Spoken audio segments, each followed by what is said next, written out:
카를로스 2세의 죽음은 단순히 한 왕조의 종료가 아니었습니다. 그것은 유럽 전체의 세력 균형을 뒤바꾸는 거대한 지각 변동의 시작이었습니다. 200년간 유럽을 지배했던 합스부르크 제국이 하루아침에 사라지면서 남겨진 거대한 권력의 공백을 두고 열강들이 치열한 경쟁을 벌였습니다.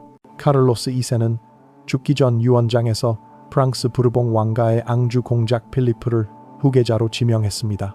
하지만 이 결정은 유럽을 14년간의 참혹한 전쟁으로 몰아넣었습니다. 스페인 왕위 계승 전쟁 1701-1714이 그것입니다. 프랑스의 루이 14세는 손자인 필리프가 스페인 왕이 되면 프랑스와 스페인이 하나로 통합될 수 있다고 생각했습니다. 이는 유럽의 패권을 완전히 프랑스가 장악한다는 의미였습니다. 하지만 다른 유럽 강국들, 특히 오스트리아, 영국, 네덜란드는 이를 절대 용납할 수 없었습니다. 오스트리아의 합스부르크 가문은 스페인 합스부르크의 가장 가까운 친척으로서 왕위에 대한 정당한 권리가 있다고 주장했습니다. 레오폴드 1세 황제는 자신의 둘째 아들 카를 대공을 스페인 왕으로 즉위시키려 했습니다. 영국과 네덜란드는 프랑스가 너무 강해지는 것을 우려했습니다. 만약 프랑스와 스페인이 합쳐지면 대서양과 지중해의 해상 무역로가 모두 프랑스의 통제 하에 들어가게 됩니다. 이는 해상 강국인 영국과 네덜란드에게는 생존의 문제였습니다. 전쟁은 처음에는 프랑스에게 유리하게 전개되었습니다. 필리프 5세는 무사히 스페인 왕으로 즉위했고 프랑스군은 이탈리아와 네덜란드에서 연승을 거두었습니다. 하지만 영국의 말버러 공작과 오스트리아의 오이겐 공자가 이끄는 연합군이 반격에 나서면서 전세가 역전되었습니다.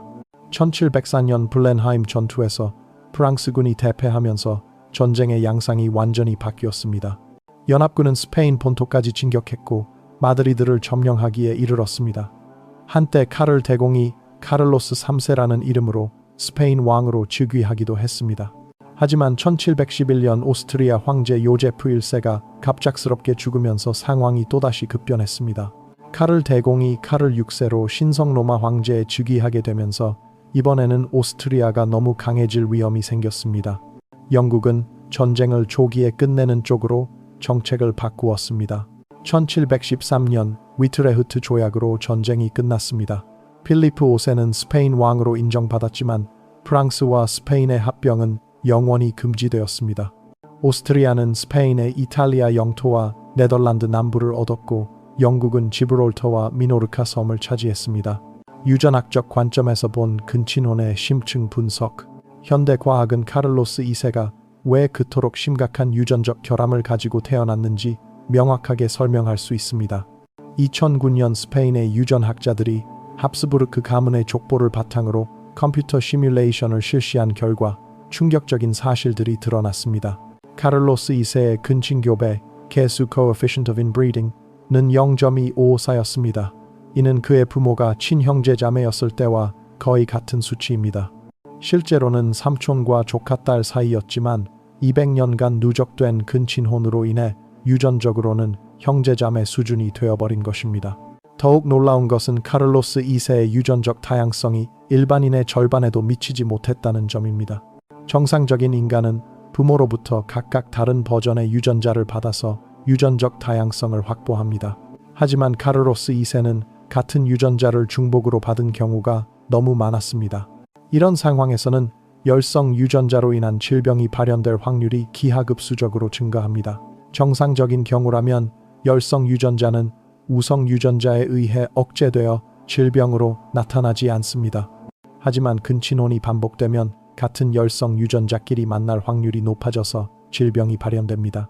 카를로스 2세에게서 나타난 증상들을 현대의학으로 분석하면 1. 프레더-윌리 증후군, 프라더-윌리 신드롬, 신생아 시기의 근육 긴장도 저하, 성장 호르몬 분비 부족으로 인한 저신장, 지적 장애, 생식기 발달 부진, 비만 경향. 카를로스의 경우는 오히려 저체중이었는데 이는 영양실조 때문으로 추정. 2. 클라인펠터 증후군, 클라인펠터 신드롬, 남성 불임, 2차 성징 발달 지연, 여성형 유방 발달, 키가 크고 팔다리가 긴 체형. 카를로스의 경우는 다른 증후군과 복합적으로 작용. 3. 하악 전돌증, 만디빌라 프로그나티즘, 아래턱이 과도하게 발달하는 질환. 합스부르크 가문의 특징적인 합스부르크 턱, 씹기와 삼키기 장애, 언어 장애, 수두증, 하이드로세팔러스, 외척수액의 과도한 축적으로 인한 두개골 확대, 두통과 구토, 지적 능력 저하, 간질 발작, 오우, 갑상선 기능 저하증, 하이포타이로이디즈, 성장 지연, 지적 발달 지연, 근육 무력감, 변비와 소화 장애, 이러한 질환들이 복합적으로 작용하면서 카를로스 2세는 평생 극심한 고통을 겪어야 했습니다. 다른 유럽 왕실의 근친혼 사례들, 합스부르크만이 근친혼의 피해자는 아니었습니다. 유럽의 거의 모든 왕실이 비슷한 문제를 겪었고 그 결과는 참혹했습니다. 프랑스 부르봉 왕가 루이 14세의 후손들도 근친혼의 폐해를 피할 수 없었습니다. 루이 15세는 사촌과 결혼했고 그의 후손인 루이 16세와 마리 앙투아네트 사이에서 태어난 루이 17세는 결핵으로 어린 나이에 죽었습니다. 이는 근친혼으로 인한 면역력 저하가 원인으로 추정됩니다.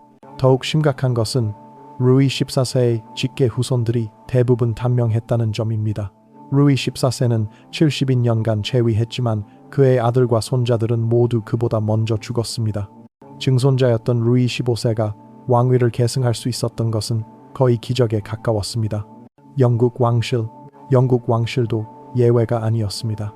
조지 3세는 포르피린증이라는 희귀한 유전병을 앓았습니다. 이 병은 혈액 내 포르피린이라는 물질이 과도하게 축적되어 정신 이상을 일으키는 질환입니다. 조지 3세는 말년에 완전히 광기에 사로잡혔고 아들인 조지 4세가 섭정을 해야 했습니다. 빅토리아 여왕은 혈우병 유전자의 보인자였습니다. 그녀의 아들 레오폴드는 혈우병으로 31세에 죽었고 딸들을 통해 이 유전자가 러시아와 스페인 왕실로 퍼져나갔습니다. 특히 러시아의 니콜라이 2세의 아들 알렉세이 황태자는 심각한 혈우병을 앓았습니다.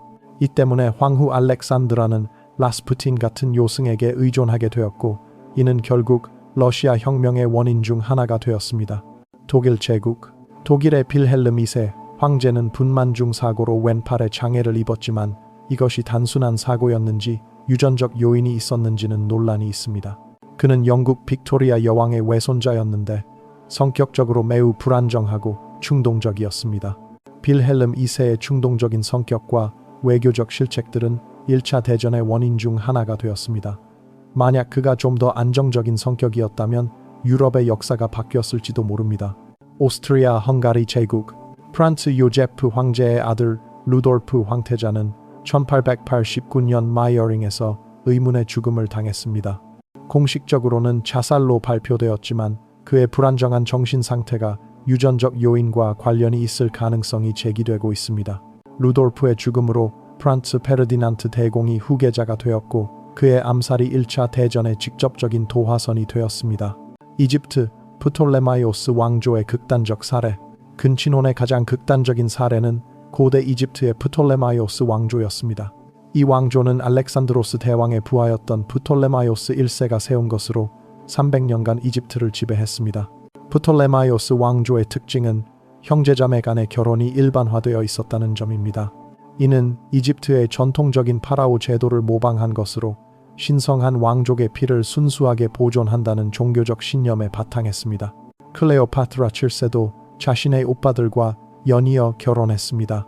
그녀는 먼저 프톨레마이오스 13세와 결혼했다가 그가 죽자 다른 오빠인 프톨레마이오스 14세와 결혼했습니다. 심지어 자신의 아들 카이사리온과도 결혼했다는 기록이 있습니다. 300년간의 근친혼 결과 프톨레마이오스 왕조의 후기 왕들은 심각한 유전적 문제를 겪었습니다. 많은 왕들이 정신 이상이나 신체적 기형을 가지고 있었고 왕조 자체의 통치 능력도 급격히 쇠퇴했습니다. 클레오파트라 7세가 그나마 정상적이었던 것은 그녀의 어머니가 외부 혈통이었기 때문으로 추정됩니다. 하지만 그녀도 로마의 율리우스 카이사르와 마르쿠스 안토니우스와의 관계를 통해 새로운 혈통을 도입하려 노력했습니다. 결국 프톨레마이오스 왕조는 클레오파트라 7세의 죽음과 함께 완전히 단절되었습니다. 300년간 지속된 위대한 왕조가 근친혼으로 인해 자멸한 것입니다. 현대 사회에 숨겨진 근친혼 문제들. 근친혼 문제는 과거만의 일이 아닙니다. 현재도 전 세계 곳곳에서 다양한 형태의 근친혼이 계속되고 있으며 그 피해자들은 여전히 고통받고 있습니다. 중동 지역의 사촌 간 결혼. 중동의 많은 국가에서는 사촌 간 결혼이 여전히 일반적입니다. 사우디아라비아에서는 전체 결혼의 약 60%가 사촌 간 결혼이고 파키스탄에서는 70% 이상이 사촌 간 결혼입니다. 이런 관습의 배경에는 여러 가지 이유가 있습니다. 경제적 이유, 지참금을 절약하고 재산을 가문 밖으로 유출시키지 않기 위해. 사회적 이유, 가문의 명예를 지키고 사회적 지위를 유지하기 위해. 종교적 이유, 일부 종교에서 사촌 간 결혼을 허용하거나 권장하기 때문에. 문화적 이유, 오랜 전통과 관습을 유지하기 위해. 하지만 그 결과는 참혹합니다. 파키스탄에서는 선천적 장애 발생률이 세계 평균의 5배에 달합니다. 특히 청각장애, 지적장애, 심장기형 등이 높은 빈도로 나타납니다. 영국에 거주하는 파키스탄계 주민들을 조사한 결과 이들 사이의 선천적 장애 발생률이 일반 영국인보다 13배 높다는 충격적인 결과가 나왔습니다. 이들 대부분이 파키스탄에서 사촌과 결혼한 후 영국으로 이주한 경우였습니다. 인도의 카스트 제도와 근친혼.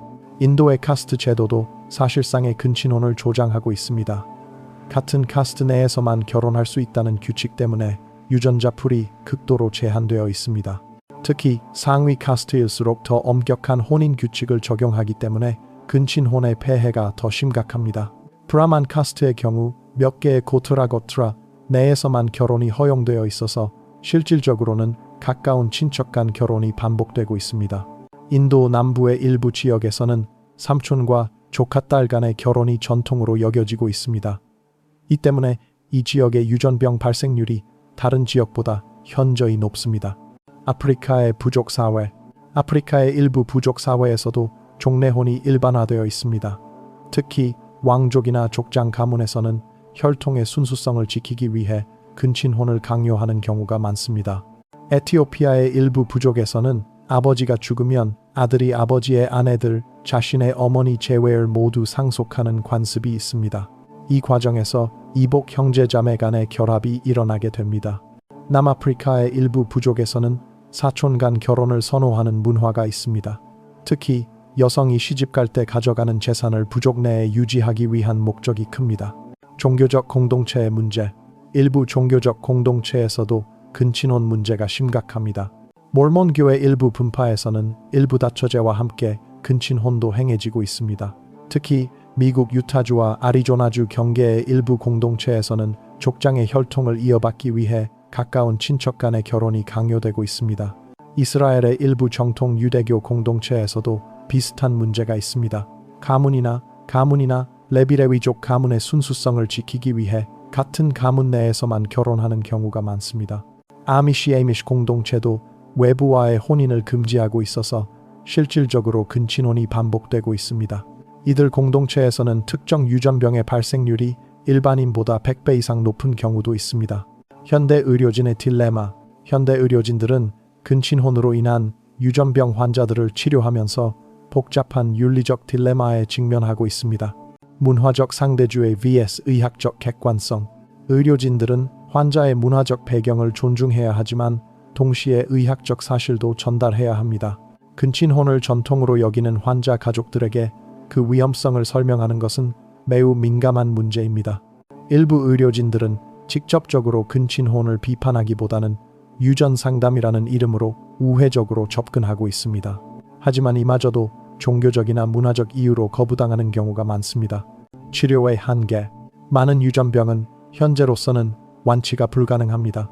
의료진들은 증상을 완화시키거나 진행을 늦추는 치료만 할 수 있을 뿐 근본적인 해결책을 제시하지 못하는 경우가 대부분입니다. 특히 지적 장애나 신체 기형의 경우에는 의료진도 무력감을 느낄 수밖에 없습니다. 고가의 치료를 계속 받아도 환자의 삶의 질이 크게 개선되지 않는 경우가 많기 때문입니다. 가족 상담의 어려움. 유전병 환자가 태어나면 가족들은 극심한 죄책감과 절망감에 빠집니다. 특히 근친혼이 원인인 경우에는 자신들의 잘못된 선택 때문에 아이가 고생한다는 생각에 더욱 괴로워합니다. 의료진들은 이런 가족들을 상담하면서 비난하지 않으면서도 향후 재발을 방지할 수 있도록 조언해야 하는 어려운 과제를 안고 있습니다. 유전자 치료의 가능성과 한계. 현대의학의 발달로 일부 유전병을 치료할 수 있는 가능성이 열리고 있지만 여전히 많은 한계가 있습니다. 유전자 치료의 현황. 현재까지 유전자 치료가 성공한 경우는 매우 제한적입니다. 주로 단일 유전자 결함으로 인한 질병에서만 부분적인 성공을 거두었을 뿐 복합적인 유전 질환에는 아직 효과적인 치료법이 없습니다. 혈우병, 면역 결핍증, 일부 유전성 실명 등에서는 유전자 치료가 어느 정도 효과를 보이고 있습니다. 하지만 이런 치료들도 완전한 치료라기보다는 증상 완화 정도의 효과에 그치고 있습니다. CRISPR 기술의 가능성. 최근 개발된 CRISPR 유전자 편집 기술은 새로운 가능성을 제시하고 있습니다. 이론적으로는 결함이 있는 유전자를 정상 유전자로 교체할 수 있기 때문입니다. 2018년 중국에서 HIV 저항성을 가진 유전자 편집 아기가 태어났다고 발표되어 전 세계에 충격을 주었습니다. 하지만 이 실험은 윤리적 문제뿐만 아니라 안전성 문제도 제기되어 큰 논란이 되었습니다. 윤리적 논란. 유전자 편집 기술이 발달하면서 새로운 윤리적 문제들이 제기되고 있습니다. 과연 인간이 자연의 유전자를 인위적으로 조작할 권리가 있는가? 유전자 편집을 통해 완벽한 인간을 만들려는 시도는 정당한가? 또한 유전자 편집 기술이 상용화되면 경제적 격차가 유전적 격차로 이어질 위험도 있습니다. 부유한 사람들만이 유전자 편집을 통해 건강한 아이를 낳을 수 있다면 이는 새로운 형태의 계급 사회를 만들 수 있습니다. 교육과 인식 개선의 중요성. 근친혼 문제를 근본적으로 해결하기 위해서는 교육과 인식 개선이 가장 중요합니다. 과학 교육의 필요성. 많은 지역에서 근친혼이 계속되는 이유 중 하나는 과학적 지식의 부족입니다. 유전학에 대한 기본적인 이해가 있다면 근친혼의 위험성을 쉽게 알 수 있지만 교육 기회가 부족한 지역에서는 여전히 미신이나 관습에 의존하고 있습니다. WHO와 유니세프는 개발도상국에서 기초 과학 교육 프로그램을 운영하고 있습니다. 특히 여성들의 교육 기회를 늘리는 것이 중요한데 여성들이 과학적 지식을 갖게 되면 자연스럽게 근친혼을 거부하게 되는 경우가 많기 때문입니다. 종교 지도자의 역할. 종교적 이유로 근친혼이 행해지는 지역에서는 종교 지도자들의 역할이 매우 중요합니다. 이들이 나서서 근친혼의 위험성을 설명하고 금지한다면 훨씬 큰 효과를 거둘 수 있습니다. 실제로 사우디아라비아에서는 종교 지도자들이 나서서 사촌 간 결혼 전에 유전자 검사를 받도록 권장하고 있습니다. 그 결과 근친혼 비율이 조금씩 감소하고 있습니다. 이집트에서도 아라즈하르 대학의 이슬람 학자들이 근친혼의 위험성을 종교적 관점에서 설명하는 활동을 벌이고 있습니다. 신이 창조한 인간의 몸을 해치는 것은 신의 뜻에 어긋난다는 논리로 근친혼을 반대하고 있습니다. 미디어의 영향력. 텔레비전, 라디오, 인터넷 등 대중매체의 영향력도 매우 큽니다. 교육 프로그램이나 다큐멘터리를 통해 근친혼의 위험성을 알리는 것이 효과적입니다. 인도에서는 유명한 볼리우드 배우들이 나서서 근친혼 반대 캠페인을 벌이고 있습니다. 대중들이 좋아하는 연예인이 직접 나서서 메시지를 전달하니 일반적인 교육보다 훨씬 큰 효과를 거두고 있습니다. 파키스탄에서도 인기 드라마를 통해 근친혼의 문제점을 다루고 있습니다. 드라마 속에서 사촌 간 결혼으로 태어난 장애 아동의 이야기를 보여줌으로써 시청자들에게 경각심을 불러일으키고 있습니다. 정부 정책과 법적 규제. 각국 정부들도 근친혼 문제 해결을 위해 다양한 정책을 시행하고 있습니다. 결혼 전 건강검진 의무화. 많은 국가에서 결혼 전 건강검진을 의무화하고 있습니다. 사우디아라비아, UAE, 쿠웨이트, 바레인 등 중동 국가들이 선도적으로 이런 제도를 도입했습니다. 이들 국가에서는 결혼 신고 시 유전자 검사 결과를 제출해야 합니다. 만약 같은 열성 유전자를 가지고 있어서 유전병 자녀를 낳을 위험이 높다면 결혼을 재고하도록 권고합니다. 하지만 강제로 결혼을 금지하지는 않습니다. 최종 결정은 당사자들의 자유의지에 맡기되 충분한 정보를 제공해서 합리적인 판단을 할 수 있도록 돕는 것이 목적입니다. 유전 상담 서비스 확대. 선진국들은 유전 상담 서비스를 확대하고 있습니다. 전문적인 유전 상담사들이 예비 부부들에게 유전학적 위험 요소를 설명하고 필요한 경우 검사를 권하고 있습니다. 미국에서는 보험회사들이 유전 상담 비용을 지원하고 있습니다. 미리 유전적 위험을 파악해서 예방하는 것이 나중에 치료비를 지출하는 것보다 경제적이기 때문입니다. 이스라엘은 전 국민을 대상으로 한 유전자 스크리닝 프로그램을 운영하고 있습니다. 유대인들 사이에서 흔한 유전병들을 조기에 발견하고 예방하기 위한 것입니다. 교육 정책도 중요한 역할을 합니다. 많은 국가에서 중고등학교 교육 과정에 기초 유전학을 포함시키고 있습니다. 핀란드, 덴마크 등 북유럽 국가들은 일찍부터 종합적인 성교육과 함께 유전학 교육을 실시하고 있습니다. 학생들이 어릴 때부터 인체와 유전에 대한 과학적 지식을 갖도록 하는 것입니다. 싱가포르는 아시아에서 가장 앞선 유전학 교육을 실시하고 있습니다. 고등학교 생물 시간에 유전병 사례들을 구체적으로 다루고 근친혼의 위험성을 과학적으로 설명하고 있습니다. 경제적 측면에서 본 근친혼의 비용. 근친혼은 사회적으로 엄청난 경제적 비용을 발생시킵니다. 의료비 부담. 유전병 환자들의 치료에는 막대한 비용이 듭니다. 중증 장애를 가진 환자는 평생에 걸쳐 수억 원의 의료비가 필요할 수 있습니다. 미국에서 실시한 연구에 따르면 근친혼으로 태어난 아이들의 평균 의료비는 일반 아이들보다 5배 이상 높다고 합니다. 이는 개인 가정뿐만 아니라 사회 전체에 큰 부담이 됩니다. 영국 NHS 국민건강보험의 통계에 따르면 파키스탄계 주민들의 의료비가 전체 평균보다 3배 이상 높습니다. 이들 대부분이 근친혼 가정의 후손들이라는 점을 고려하면 근친혼이 사회에 미치는 경제적 영향을 짐작할 수 있습니다. 생산성 손실. 유전병 환자들은 정상적인 사회 활동이 어려운 경우가 많습니다. 이는 개인의 불행일 뿐만 아니라 사회 전체의 생산성 손실로 이어집니다. 심각한 지적 장애를 가진 환자는 평생 다른 사람의 도움 없이는 생활할 수 없습니다. 이를 위해 가족 중 누군가는 이를 포기하고 간병에 전념해야 하는 경우가 많습니다. 세계은행의 연구에 따르면 근친혼 비율이 높은 국가들의 경제 성장률이 상대적으로 낮다고 합니다. 유전병으로 인한 의료비 부담과 생산성 손실이 국가 경제에 악영향을 미치는 것으로 분석됩니다. 사회보장 부담. 많은 국가에서 중증 장애인들에게 사회보장 혜택을 제공하고 있습니다. 근친혼으로 인한 장애인이 증가하면 이런 사회보장 부담도 급증합니다.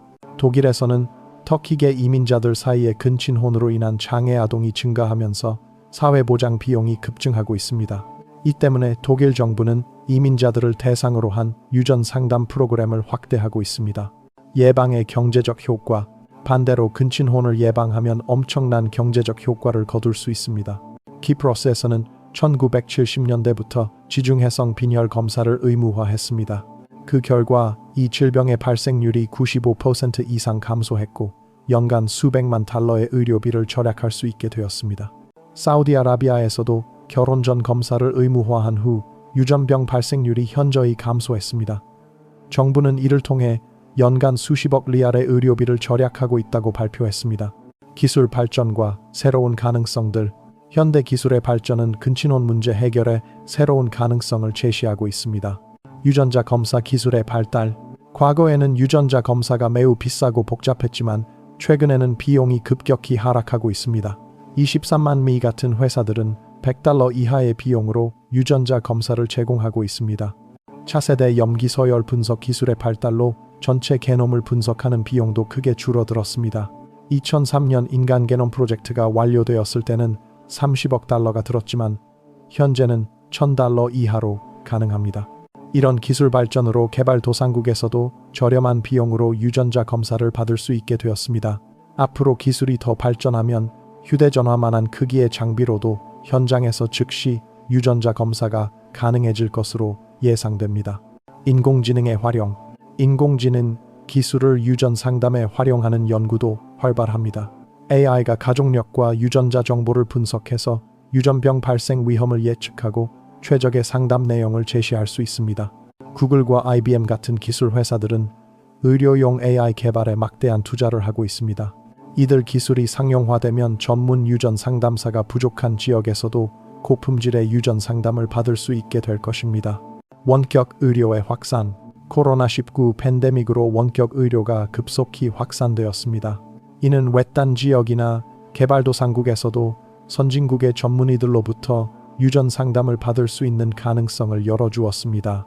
화상회의 기술을 이용해서 전 세계 어디서나 유전 전문의와 상담할 수 있게 되었습니다. 언어 장벽도 실시간 번역 기술로 해결할 수 있습니다. 종교와 근친혼에 대한 새로운 해석들, 종교계에서도 근친혼에 대한 새로운 해석들이 나타나고 있습니다. 이슬람교의 변화, 전통적으로 이슬람교에서는 사촌 간 결혼을 허용해 왔습니다. 심지어 예언자 무함마드도 사촌과 결혼했다는 기록이 있어서 이를 근거로 사촌 간 결혼을 정당화하는 경우가 많았습니다. 하지만 최근 많은 이슬람 학자들이 새로운 해석을 제시하고 있습니다. 과학적 지식이 발달한 현재 근친혼의 위험성을 알면서도 계속하는 것은 오히려 이슬람의 기본 정신에 어긋난다는 것입니다. 이슬람에서는 마슬라하 마슬라, 즉 공익을 추구하는 것을 중요하게 여깁니다. 근친혼이 개인과 사회에 해를 끼친다면 이를 금지하는 것이 오히려 이슬람 정신에 부합한다는 해석입니다. 이집트의 아라즈하르 대학, 사우디아라비아의 킹 압두라지즈 대학 등 권위 있는 이슬람 교육기관에서도 이런 해석을 지지하고 있습니다. 힌두교의 변화, 힌두교에서도 전통적인 카스트 제도와 고트라 제도에 대한 재해석이 이루어지고 있습니다. 고트라 제도는 원래 근친혼을 방지하기 위한 지혜로운 제도였습니다. 같은 고트라끼리는 형제자매로 여겨서 결혼을 금지했던 것입니다. 하지만 시간이 지나면서 이 제도가 오히려 결혼 상대를 제한하는 역할을 하게 되었습니다. 현대의 힌두교 개혁가들은 고트라 제도의 원래 취지를 되살려서 유전적으로 가까운 사람들 간의 결혼을 방지하는 데 활용하자고 주장하고 있습니다. 기독교의 입장, 기독교는 전통적으로 근친혼에 대해 엄격한 입장을 취해왔습니다. 구약 성경 레위기에서 근친혼을 명시적으로 금지하고 있기 때문입니다. 현대 기독교 교회들은 이런 성경의 가르침이 단순히 도덕적 명령이 아니라 과학적 지혜가 담긴 것이라고 해석하고 있습니다. 3000년 전에 기록된 성경이 현대 유전학의 발견과 일치한다는 점을 강조하며 하나님의 지혜를 증명하는 것이라고 설명합니다. 문화, 인류학적 관점에서 본 근친혼. 문화 인류학자들은 근친혼을 단순히 나쁜 관습으로 보지 않고 그 문화적 배경과 의미를 이해하려 노력하고 있습니다. 권력과 재산에 집중. 많은 전통 사회에서 근친혼은 권력과 재산을 가문 내에 집중시키는 수단이었습니다. 외부인과 결혼하면 재산이 분산되고 권력이 약화될 위험이 있었기 때문입니다. 이집트의 파라오들이 형제자매와 결혼했던 것도 신성한 왕권을 순수하게 보존하기 위함이었습니다. 합스부르크 가문의 근친혼도 비슷한 맥락에서 이해할 수 있습니다. 사회적 결속의 강화. 일부 부족 사회에서는 근친혼이 부족 내부의 결속을 강화하는 역할을 했습니다. 같은 혈족끼리 결혼함으로써 부족의 단결을 다지고 외부의 침입에 대항하는 힘을 키웠습니다. 아프리카의 일부 유목 부족들이 사촌 간 결혼을 선호하는 것도 이런 이유 때문입니다. 혹독한 자연 환경에서 살아남기 위해서는 부족의 결속이 무엇보다 중요했습니다. 종교적 순수성의 추구. 많은 종교에서 혈통의 순수성을 중시했습니다. 신성한 혈통을 외부의 불순한 혈통과 섞는 것을 금기시했습니다. 인도의 브라만 카스트가 카스트 내혼을 고집하는 것도 종교적 순수성을 지키기 위함입니다. 유대교에서 유대인 어머니에게서 태어난 자녀만을 유대인으로 인정하는 것도 비슷한 맥락입니다. 문화적 변화의 어려움. 이런 깊은 문화적 뿌리 때문에 근친혼 관습을 바꾸는 것은 매우 어렵습니다. 단순히 과학적 사실을 제시한다고 해서 쉽게 변하지 않습니다. 문화 인류학자들은 각 문화의 고유한 가치와 신념을 존중하면서도 해로운 관습은 점진적으로 변화시켜야 한다고 주장합니다. 외부에서 강요하기보다는 내부에서 자발적인 변화가 일어나도록 도와야 한다는 것입니다. 심리학적 관점에서 본 근친혼의 영향. 근친혼은 당사자들과 그 자녀들에게 심각한 심리적 영향을 미칩니다. 강제 결혼의 트라우마. 많은 근친혼이 강제로 이루어집니다. 특히 여성들은 자신의 의사와 관계없이 가족이 정한 상대와 결혼해야 하는 경우가 많습니다. 이런 강제 결혼은 심각한 심리적 트라우마를 남깁니다. 우울증, 불안장애, 외상 후 스트레스 장애 등등이 흔하게 나타납니다. 파키스탄과 방글라데시 여성들을 대상으로 한 연구에 따르면 강제로 사촌과 결혼한 여성들의 우울증 발생률이 일반 여성보다 5배 이상 높다고 합니다. 자녀의 정체성 혼란. 근친혼으로 태어난 자녀들은 성장하면서 정체성 혼란을 겪을 수 있습니다. 자신의 부모가 친척 관계라는 사실을 알게 되면서 혼란스러워하는 경우가 많습니다. 특히 서구 사회에서 자란 이민자 2세들의 경우 서구의 가치관과 부모의 전통적 가치관 사이에서 갈등을 겪습니다. 자신의 출생 배경을 부끄러워하거나 숨기려 하는 경우도 있습니다. 사회적 낙인과 차별. 유전병을 가진 자녀들은 사회적 낙인과 차별에 시달립니다. 외모상 이상이 있거나 지적 장애가 있는 경우 특히 심합니다. 이런 차별은 가족 전체에게 영향을 미칩니다. 가족들도 사회적 시선을 의식해서 위축되고 이는 악순환으로 이어집니다. 죄책감과 자책. 근친혼으로 장애 자녀를 낳은 부모들은 극심한 죄책감에 시달립니다. 내 잘못 때문에 아이가 고생한다는 생각에 자책합니다. 이런 죄책감은 부부 관계에도 악영향을 미칩니다. 서로를 원망하거나 이혼으로 이어지는 경우도 많습니다. 미래 전망과 과제들. 근친혼 문제는 앞으로도 상당 기간 지속될 것으로 예상됩니다. 하지만 희망적인 변화들도 나타나고 있습니다. 긍정적 변화들. 교육 수준의 향상.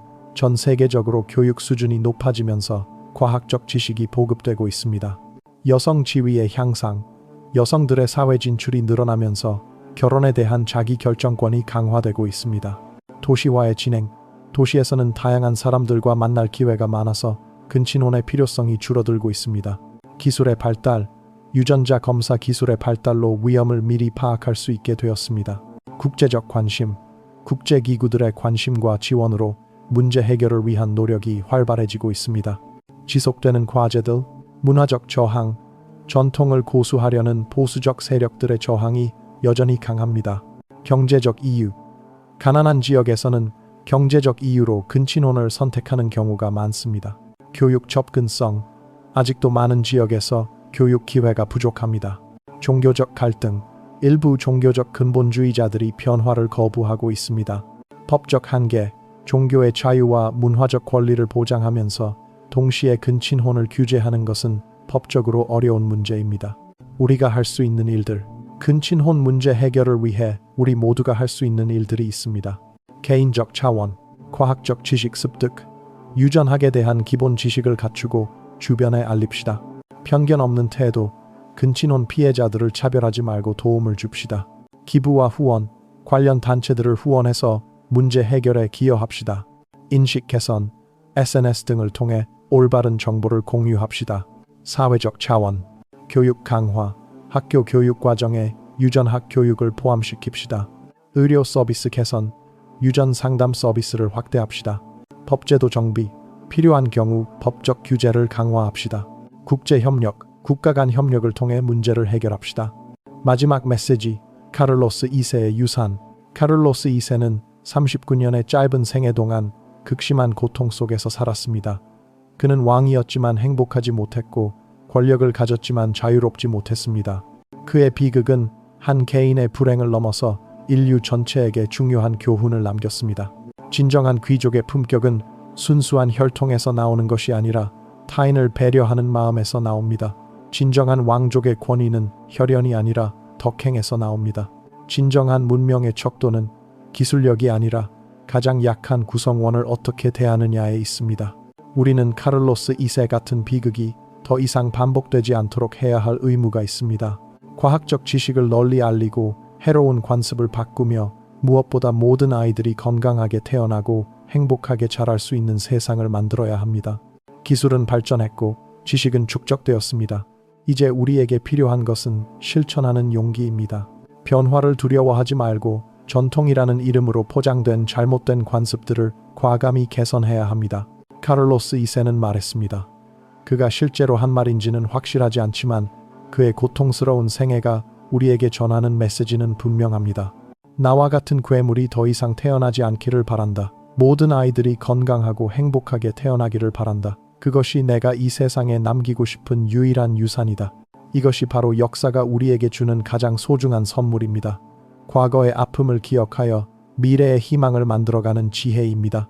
우리 모두가 카를로스 2세의 마지막 유언을 기억하며 더 나은 세상을 만들어가기를 바랍니다. 사랑으로 맺어진 결혼에서 건강한 아이들이 태어나고 모든 아이들이 행복하게 자랄 수 있는 세상 말입니다. 그것이야말로 진정한 왕족의 품격이고 진정한 인간의 존엄성이며 진정한 문명의 가치일 것입니다.